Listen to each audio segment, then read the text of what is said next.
Right then, Stu, we've got a brief video to give to our audience on the 2.2 manual MT82 gearbox versus automatic version which is what gearbox? We've got the ZF4HP in this one that we've just put in, which generally in this application would come out of a P38 Range Rover. Lovely. Disco 2, something like that. I think, era.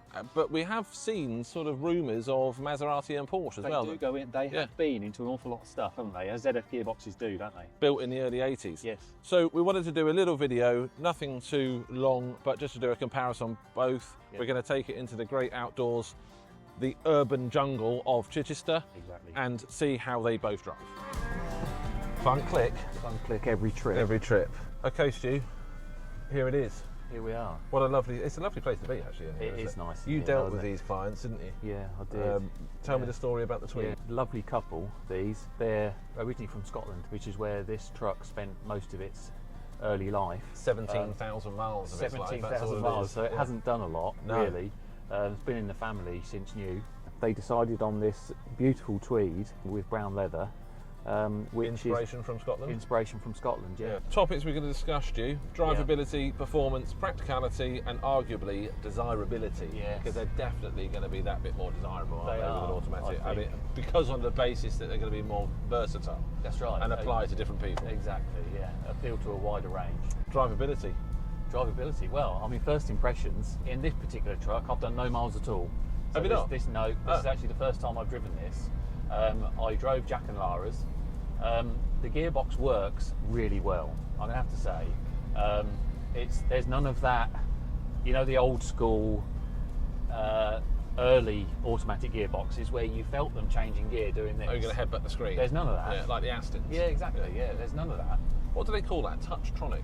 Touchtronic, I think it was. Yeah. It's a very smooth drive, isn't it? And if you can go up the A27, you'll feel how it nicely or fluidly changes through the gears. Yeah. It's seamless, but you know it's changing gear. Yeah. But you don't actually feel it. Performance. So when you're coming off here, we're going up the A27. It's not expected to win any races. But that being said, how do you feel this would fare up to another one? I mean, manual. I would say there's going to be a little bit of a difference between the two. Obviously, it will feel different anyway because in the manual you're letting the clutch out and you're going. This is doing it all for you. But having said that, take off just from there. It gets up and it goes quite well. We're doing 50 miles an hour now. Yeah, all in 50 seconds. 50 seconds, yeah. Practicality. It's just easy. Yeah, there's no other word for it, no, is there it? isn't. No, it's just easy. And I think, you know, the client's wife, or both the clients, are going to be absolutely over the moon with it. Now I've been in this, I've driven this before you, and I really like the drive for what it is. Yeah. Let's be totally transparent. It's not like we've said before, getting in a Rolls Royce or a Bentley or even the later Defenders. That's right. It's not going to be that ride, period. But that being said, it's a very fitting application for the car. I would have one in automatic. If you cast yourself back to the late 90s, early 2000s and compare that I'm not old enough, by the way, to cast myself back. Oh yeah, you said that last time. They're so much more advanced. This is a gearbox of that era, obviously early 80s or when it was built, but that being said, some of the earlier vehicles that you drive then are just horrific. And a lot of stuff that shouldn't be horrific as well. You know, like we've mentioned, you know, Aston Martin, their original gearboxes, BMWs as well, you know, the early 6 Series BMW, awful. If you were to mark this out of 10 as an automatic conversion, if you were to buy this car off a forecourt, what would you give it?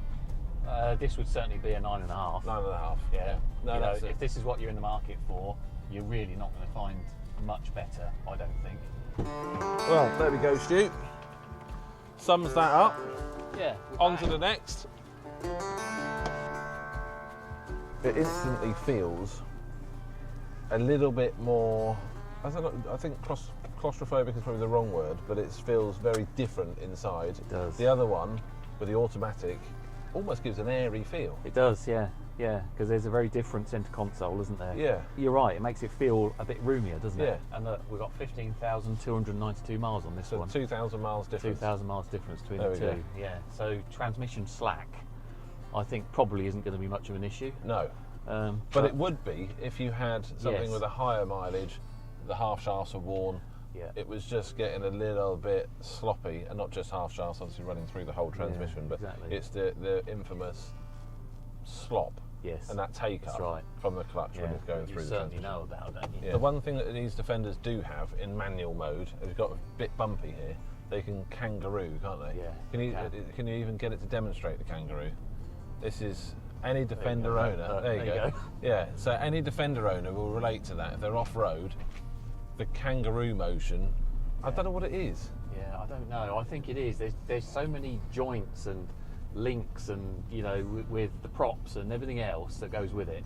That's just how they are, isn't it? So you've got to dip the clutch. If you're not used to it, then you know you can quite often just kangaroo up the road, can't you? But you know, you're right. You have to control it with the clutch, don't you? Sort of just dip it and feather it in a little bit. That's right. So it's something that you don't have to do with the automatic conversion. Drivability, it's a Defender. Full stop. Full stop. That's it. Yeah. End of conversation. End of conversation. You Yeah. know, it's you know, yes, this is a lovely example. You absolutely know. You could drive this with your eyes shut, and I wouldn't condone that, by the way. Not on a public highway. Not on a public highway. You would absolutely know where you were. Going on to all things performance, I have neglected to say, and I did forget, but this does have a stage 1 remap. Yeah. So it is definitely going to be different to the other one. Yes. Anyway. It's going to be a little bit nippier. And plus with the manual as well, you know, you can get it going off the line a bit quicker, can't you? Very much so. But you still got to embrace the left leg. It's noticeably quicker, this, isn't it? It is definitely. Yeah. It is. You know, But- it's obviously going to help with the map. Yeah, exactly that. What I would say is that if you're having the auto conversion, maybe look at the remap. Absolutely, Because that side of things would actually pair them fairly evenly for a stock manual Defender versus a automatic conversion with a remap. If it was mine, I would definitely explore that. Because the autos also have a software, and I think it's CompuShift, which is their own manual inputting data for shifting through the gears. A little bit of kangaroo.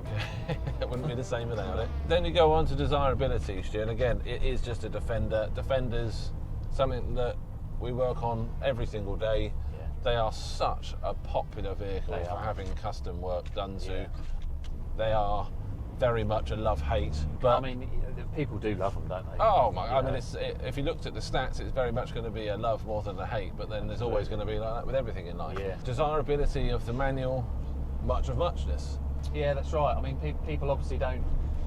A lot of people aren't going to realise that you can actually do that kind of thing to one of these and just resign themselves to the fact that they've got to drive a manual. And so that's where the desirability, if you want to resell that one that's got the auto in it, you know, it's people are going to see it, aren't they, and go, oh, actually, I didn't realise. I didn't realise you could do that. And that's the whole point of these videos, guys. When we're doing them, to be able to give you the information of what you actually can and can't do to these Defenders.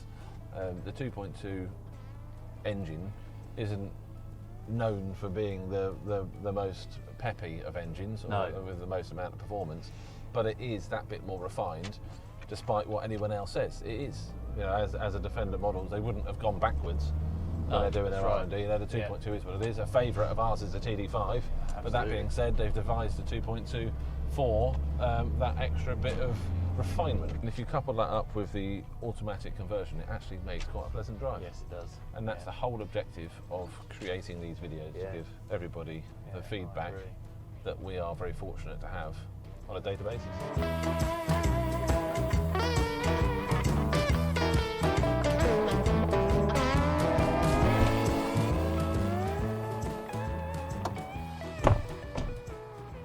There we have it, Stu. A short, sharp, concise video on the comparisons of a 2.2 with the manual MT82, as well as the ZF4HP. Two very similar trucks, but both very different in their own ways. Both very different, exactly that.